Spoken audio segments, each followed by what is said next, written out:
شروع کیا گیا۔ تو کیا بی ایل ایف کی بنیاد انہیں دنوں میں پڑ چکی تھی؟ آپ تو جانتے ہیں کہ آپ اس کو کہا جاتا ہے کہ اللہ نظر نے اس کی بنیاد رکھی، اور کب رکھی یہ تو ابھی کا ریسنٹ کا واقعہ ہے، تو ہم اتنی لمبی ڈیٹیلز میں اتنے ماضی میں جا کیوں رہے ہیں؟ اور بعض دفعہ سورس جو انسپریشن کے ہیں وہ بڑے امپورٹنٹ ہوتے ہیں۔ جیسے آپ کو ایک مثال دیں کہ لشکر جھنگوی بن تو گئی تھی وہ 80s کے اندر ہی، لیکن اس کی قیادت مرتی تھی، ختم ہوتی تھی، اور کچھ عرصے کے بعد کوئی اور اسی نام سے کاروائیاں شروع کرتا تھا، اور پاکستان میں خاص طور کے پر پنجاب میں، بلوچستان کے کوئٹہ مستونگ کے ریجن میں، کراچی میں، ڈی آئی خان میں یہ گروپ بے انتہا فرقہ وارانہ دہشت گردی کی وارداتوں میں ملوث رہا، اور اس کا جو پورا تسلسل ہے وہ قیادت کا تسلسل نہیں ہے، اور وہ کوئی اسٹرکچر کا تسلسل نہیں ہے، وہ کوئی ایک آدمی سے دوسرے آدمی تک دستار پگڑی منتقل ہونے کا سفر نہیں ہے، بلکہ وہ ان کا ایک نظریاتی سفر تھا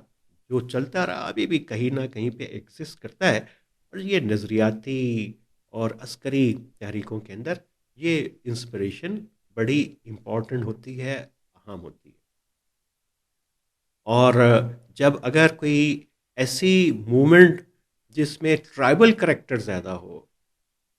اور جس میں ایک سوشل کلچرل پہلو زیادہ ڈومیننٹ ہو جائے، کوئی ایک گروہ جو ہے وہ کلیم کرنے لگ جائے کہ یہ ہماری تحریک جو ہے وہ جو قومی تحریک تو ہے لیکن اس کو لیڈ مری کریں گے یا بکٹی کریں گے، وہ ایک ٹرائبل مزاج کے ساتھ جو بنتی ہیں، وہ تحریکیں جو ہیں وہ بہت زیادہ چل بھی جائیں تو ان کے ساتھ ریاستیں معاملہ کر سکتی ہیں، کبھی بھی ان کے ساتھ نیگوشیٹ کر سکتی ہیں، اور لیکن جب یہ تحریکیں نظریاتی ہو جائیں اور تو پھر ان کا تسلسل اور ان کے ساتھ جو مذاکرات اور ان کے ساتھ جو ہے آپریشنز، اس کو ختم کرنے کے لیے کاؤنٹر انسرجنسی کے ڈفرینٹ ٹیمپلیٹ ماڈلز اور فریم ورک اپلائی کرنے پڑتے ہیں۔ ایک وہ جو ہم نے ایران کی مدد سے بلوچستان میں 70s کے بغاوت کو کچلنے کے لیے کیا۔ ابھی ہمارے حالات اب ایران کے ساتھ کافی بہتر ہوئے ہیں، ابھی تو ایران اور امریکہ کی جنگ جاری ہے،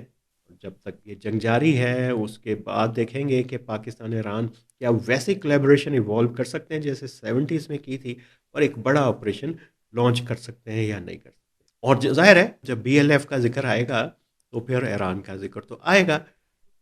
لیکن آج ہم پھر کرتے ہیں شروع بی ایل اے کی کہانی، اور پھر اس کے ہم ماخذ کی بات کریں گے۔ وہ ظاہر ہے کہ آغاز تو ہم سلک ہیریسن کی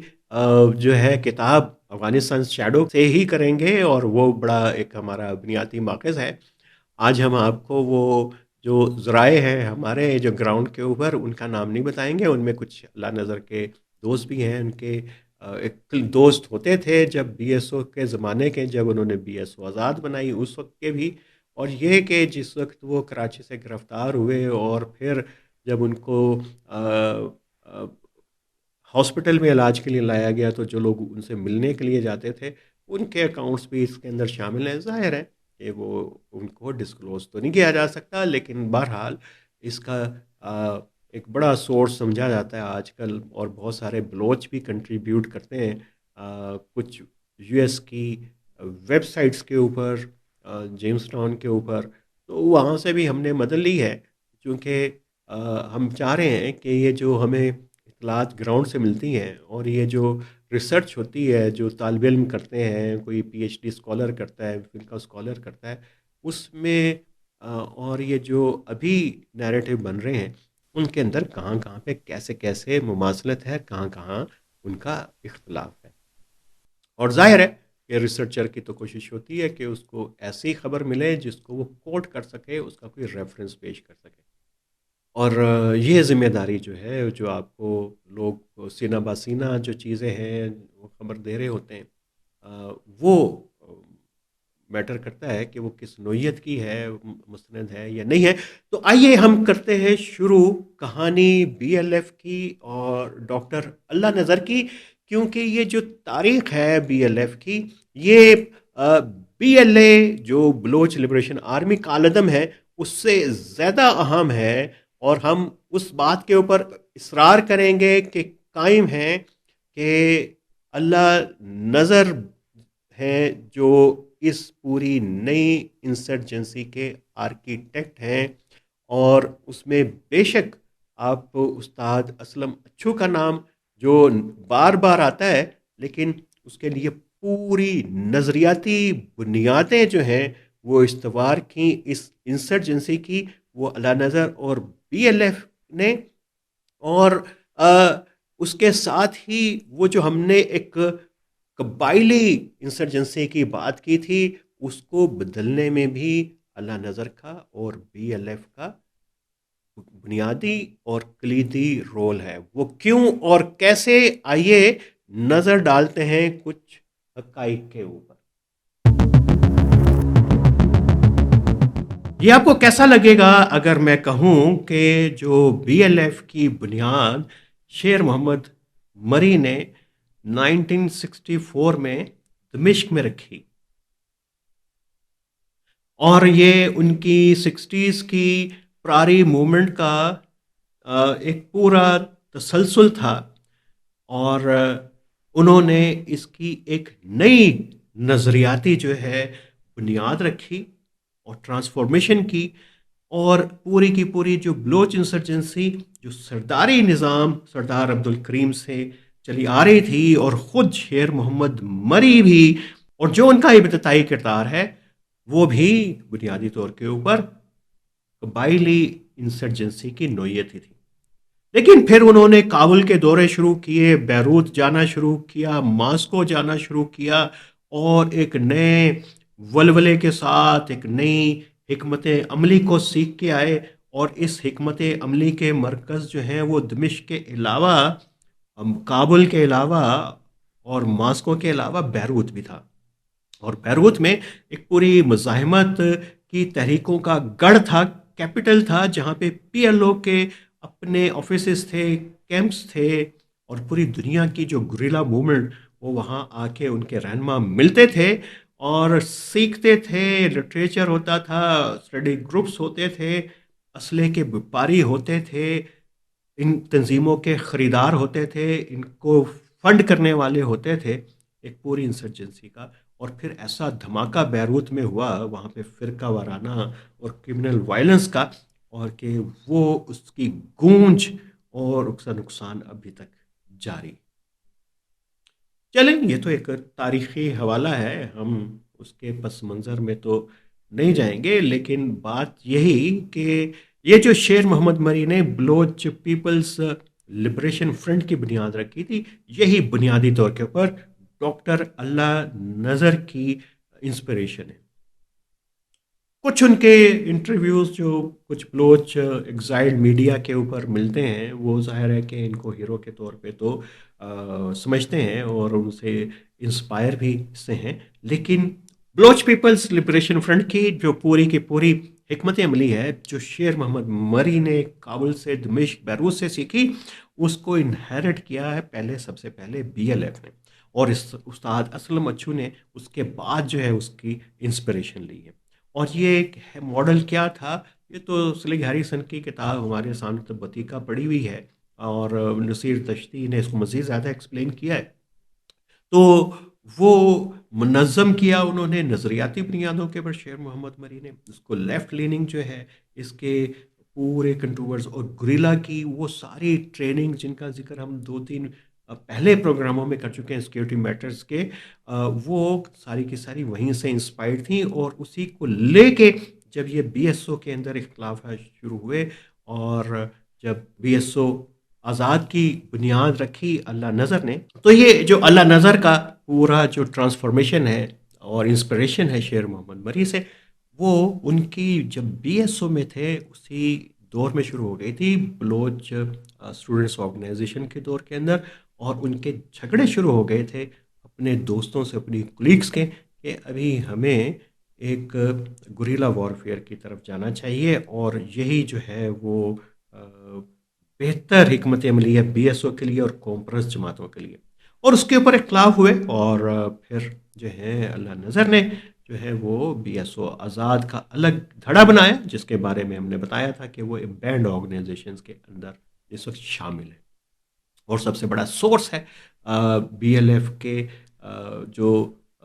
ریکروٹمنٹ کا اور لوگوں کو انسپائر کرنے کا۔ وہ ایجوکیٹڈ یوتھ، خواہ وہ مکران سے ہو یا بلوچستان کے کچھ اور علاقوں سے، وہ اسی تنظیم کے ذریعے جو ہیں بی ایس او آزاد کے ذریعے جو ہے اس کے فولڈ کے اندر آتی ہیں۔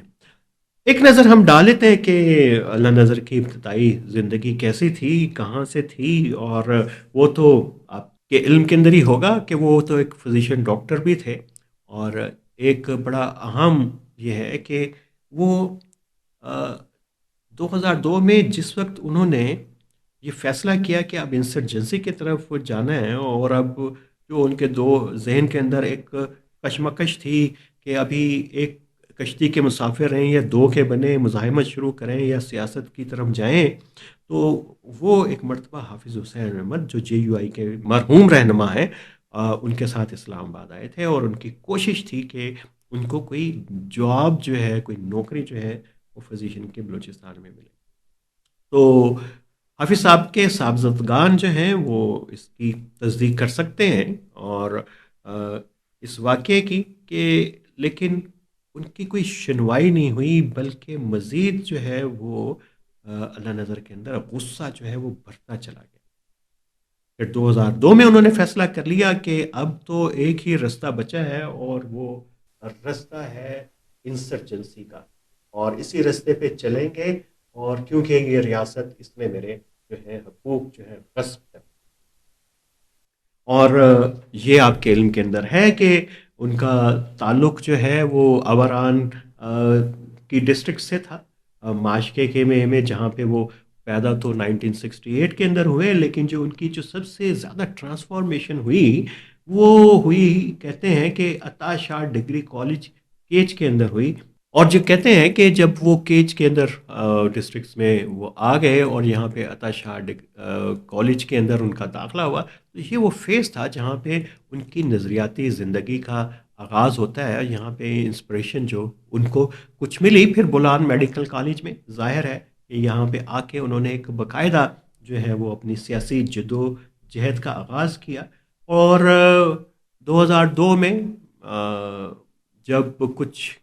دہشت گردی کے واقعات میں ان کا نام آنے لگا اور انہوں نے بی ایل ایف کے قیام کا اعلان کیا مئی 2004 میں، تو ان کو کراچی سے گرفتار کیا گیا۔ یہ ساری معلومات آپ کے علم کے اندر ہیں،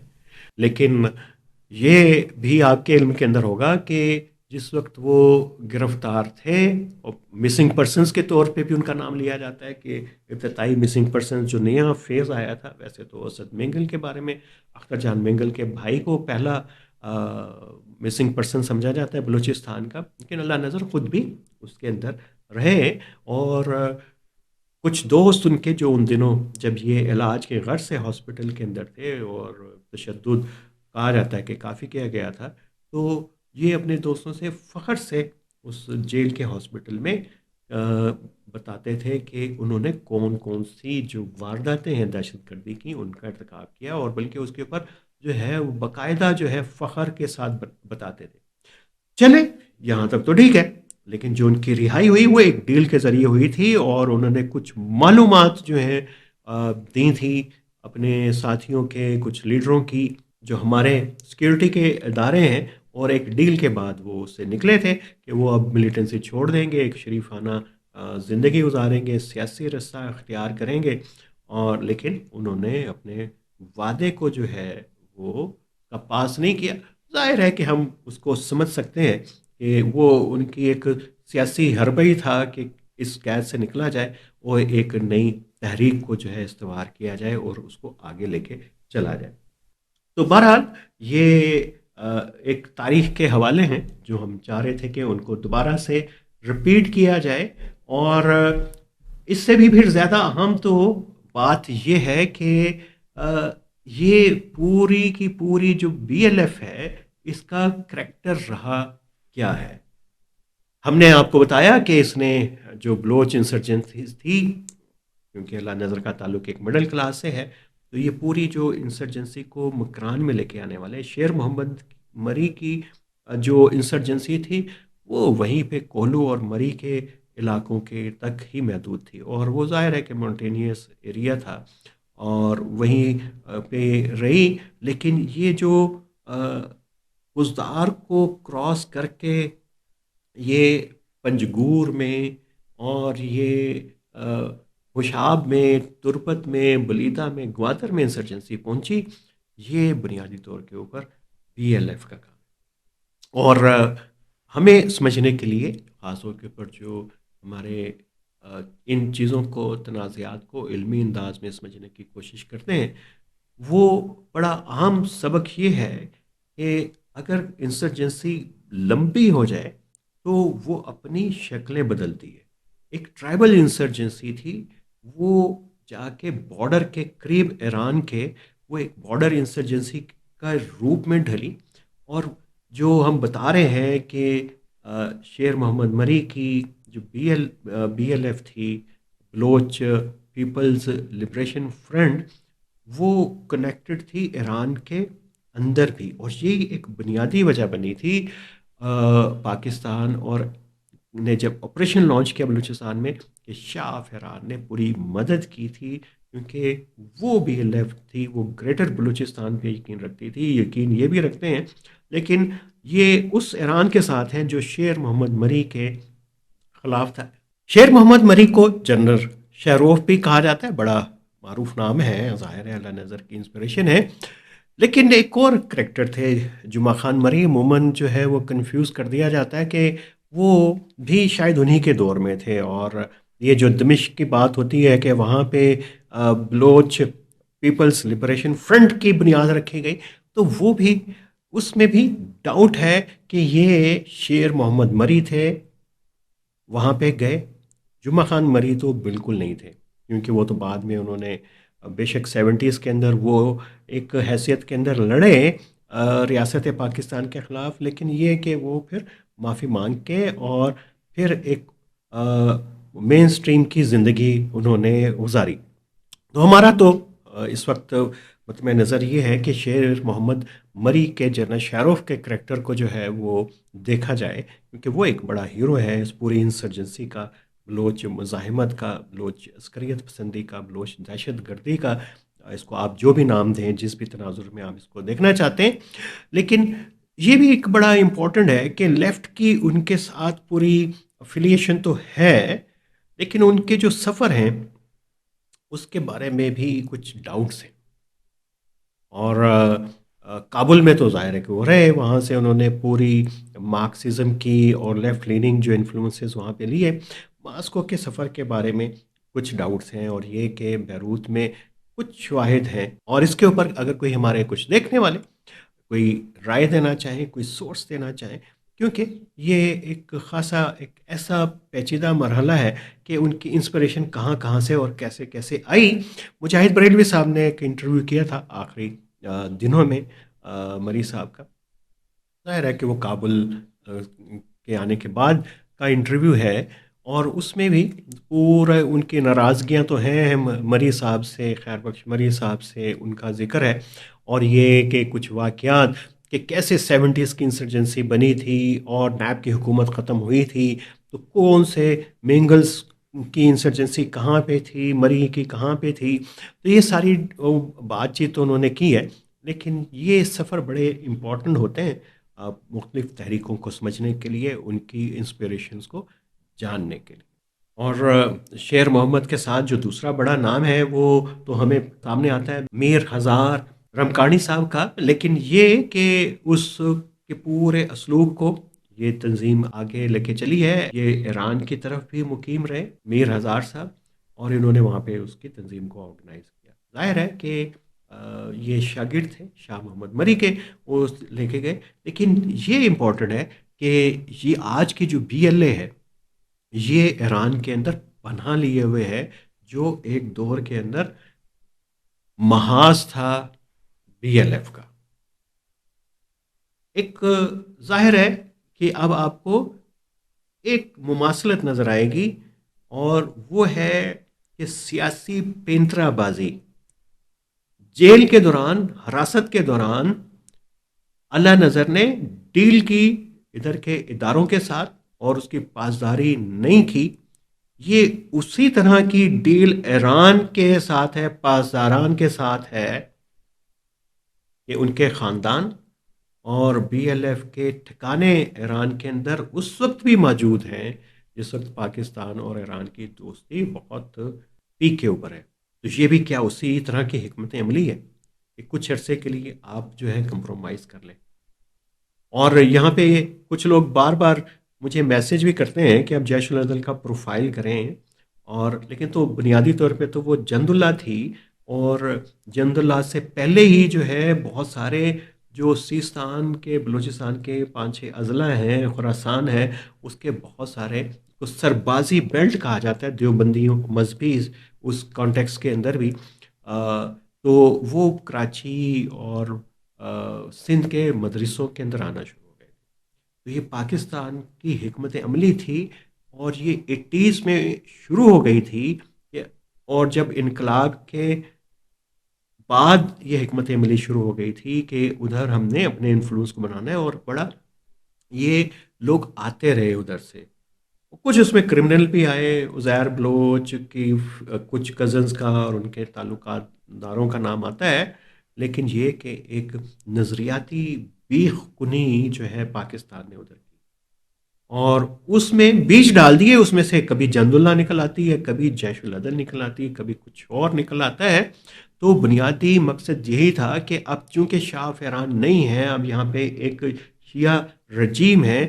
وہ ایک زیادہ اس کی ہمدردی ہو سکتی ہے انسرجنس کے ساتھ، کیونکہ ایران کا، تہران کا رویہ اسلام آباد کے لیے وہی تھا خمینی صاحب کے دور میں 82 83 تک، بلکہ 84 تک، جو ان کا رویہ امریکہ سے متعلق تھا. اور ان کی پھر یہی دن تھے 83-4 میں سوویت یونین کے ساتھ جو ہے پنگیں بڑھنا بھی شروع ہو گئی تھیں. تو پاکستان کے لیے ایک تصویراتی خطرہ ادھر بڑھنا شروع ہوا تھا. تو پاکستان نے اس طرح جو بیچ ڈالے، وہ ایک ایسی باڑ بنی ہے پاکستان کے لیے کہ اس نے اس کے اثرات کو، جو بلوچ انسرجنس موومنٹ کو ادھر جانے سے روکا ہے ان کے اندر، ایرانی بلوچوں کے اندر. اور وہاں کی جو ریلیجیس ٹینڈنسیز ہیں ان کے ساتھ یہاں پہ تو کنیکٹیوٹی ہے، اور یہ بھی کہ ان کے آپس میں انسلاک نہ ہونے کی بھی بنیادی وجہ وہ بنی ان کا نظریاتی اختلاف. اور بی ایل ایف کی حکمت عملی یہ ہے کہ بے شک وہ ہم گریٹر بلوچستان پہ تو کرتے ہیں، لیکن چونکہ دوست کا دشمن دوست ہوتا ہے، اس حکمت عملی کے اوپر وہ کاربند ہے، اور ایران کے اندر ہے. اور ایران اور پاکستان کے درمیان جو پہلی باضابطہ ملٹری جو جھڑپ ہوئی، وہ بھی ظاہر ہے کہ بی ایل ایف کی وجہ سے ہوئی. ایران کا حملہ ادھر ہوا، ہم نے ادھر کیا. تو یہ خاص تناظر تھا، اور یہ وہ ایک مائنڈ سیٹ ہے جس کو سمجھنا بڑا ضروری ہے. تو اس لیے ابھی تو کوئی دور دور تک کوئی امکان نہیں ہے کہ بی ایل ایف کے ساتھ کہیں پہ کوئی مذاکرات ہو سکتے ہیں، کیسے ہو سکتے ہیں. لیکن یہ کہ میدان جنگ میں جب ایک انسرجنسی چل رہی ہو، تو جو انسرجنسی کو کاؤنٹر کرنے والی فورسز ہیں ان کو بھی ضرورت پڑتی ہے بات چیت کرنے کی، اور انسرجنس کو بھی آپریشنز کے دوران. اور یہ سب سے ٹرکی کریکٹر ہے بی ایل ایف کا، جس کے اوپر جو ٹرسٹ کرنا بہت مشکل ہوگا، یا ہے یا ہوا ہوگا پاکستان کو اور پاکستان کے سیکیورٹی اداروں کو. تو یہ تو ایک پورا ان کا پس منظر ہے. اور دوسرا یہ کہ انہوں نے انسرجنسی کو قبائلی علاقوں سے لے کے آئے مکران کے اندر، اور اس کے اثرات، اس کی وجہ جو ہم نے بتائی، مڈل کلاس کے اندر تک جو بی ایل ایف جو ہے وہ انسرجنسی کو لے گی، انسپریشن اس کی بنی. اور لیکن ایک اور بڑا اہم اس کا پورا پہلو ہے، وہ یہ کہ بی ایل ایف سیاسی شعور کے اعتبار سے بہت آگے ہے، کیونکہ اس کی جو بنیاد رکھنے والے لوگوں میں اس بہت سیاسی ذہن رکھنے والے لوگ ہیں. اور جو ایک اس کا بی ایل ایف کا جو ہے وہ بڑا اہم عنصر یہ ہے کہ یہ ایک ایسی عسکری تحریک ہے اور انسرجنس موومنٹ ہے، اس کا ایک سیاسی ونگ بھی ہے، اور یہ ایک بہت ہی اہم پہلو ہے جو سیکھنے کے لیے، کیونکہ انہوں نے ایگزائل کے اندر گورنمنٹ اس کو ہی فالو کرتے ہوئے باقی تنظیموں نے، ایون کے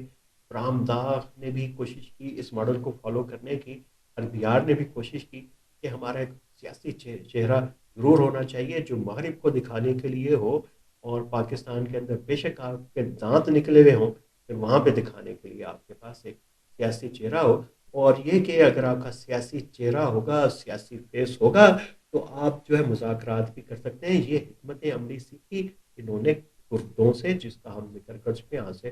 2-3 ہفتے پہلے، اس ویڈیو کو ضرور دیکھیے گا۔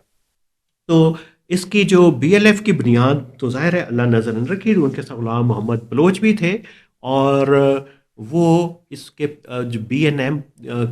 کے اس وقت سربراہ ہیں، اور وہ ایک ان کا سوشل میڈیا کو بھی آپریٹ کرتا ہے، اور ریکروٹمنٹ کے اندر بھی فائنینشیل معاملات کو بھی دیکھنے کے لیے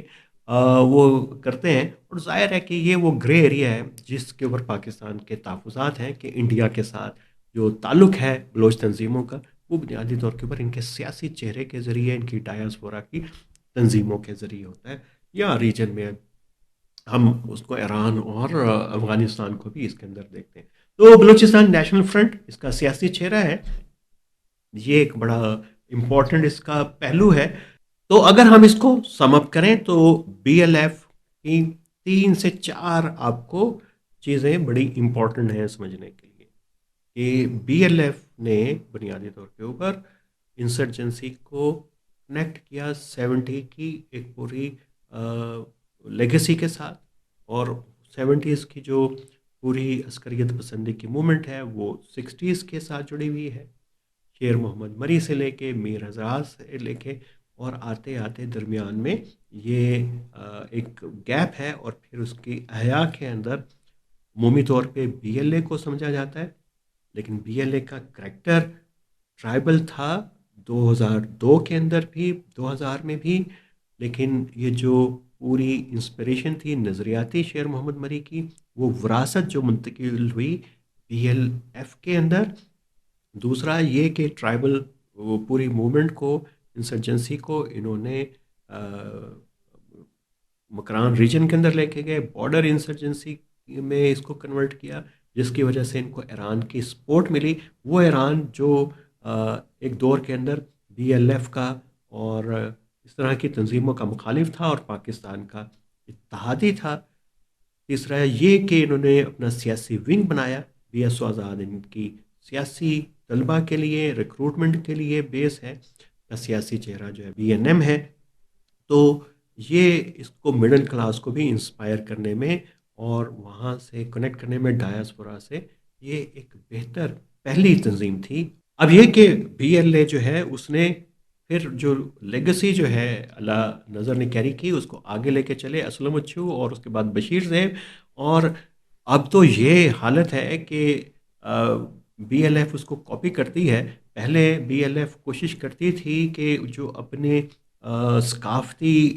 اقدار ہیں اور سماجی اقدار کا تحفظ کرتے ہوئے وہ کوشش کریں کہ خواتین کو انسرجنسی میں نہ لائیں، لیکن انہوں نے بی ایل اے کو فالو کرتے ہوئے پچھلے سال جو ہے دالبدین کا اٹیک تھا، اس میں واضح اشارہ تھا کہ وہ مجبور ہو کے وہ بھی اس طرف چلے گئے ہیں، جس سے وہ کافی عرصہ بچنے کی کوشش کرتے رہے ہیں۔ پھر یہ کہ جیسے مجید برگیڈ ہے، بڑا اسپیشلائز گوریلا وارفیئر اور ملٹی ٹیکٹیکل گروپ ہے، اسی طریقے سے انہوں نے جو ہے وہ ساڑھو آپریشنل بٹالین جو ہے بنائی اسی طرز کے اوپر۔ تو وہ حکمت عملی جو انہوں نے کیری کی تھی، ہٹ اینڈ رن کی، اور پھر یہ کہ جنگ کو آہستہ آہستہ اربن ایریاز کے قریب لے کے جائیں، بی ایل اے نے اس کا آغاز کیا، اور اب اس کو عروج کے اوپر لے کے جاری ہے بی ایل اے۔ بہرحال پاکستانی ریاست کا جواب بھی جاری ہے، اور ان کے آپریشنز بھی جاری ہیں، اور کئی سطحوں کے اوپر اس وقت ریاست کی کاؤنٹر انسرجنسی کی کیمپین بھی چل رہی ہے۔ اس کا ذکر کریں گے ہم اس وقت جب ہم یہ پوری بحث مکمل کر لیں گے، یہ کے مختلف مراحل، اس کی ساخت، اس کی ڈائنامکس، اس کے ٹیکٹکس، اس کا امپیکٹ، اس کا انفلوئنس. اس کے بعد آج ہم نے ذکر کیا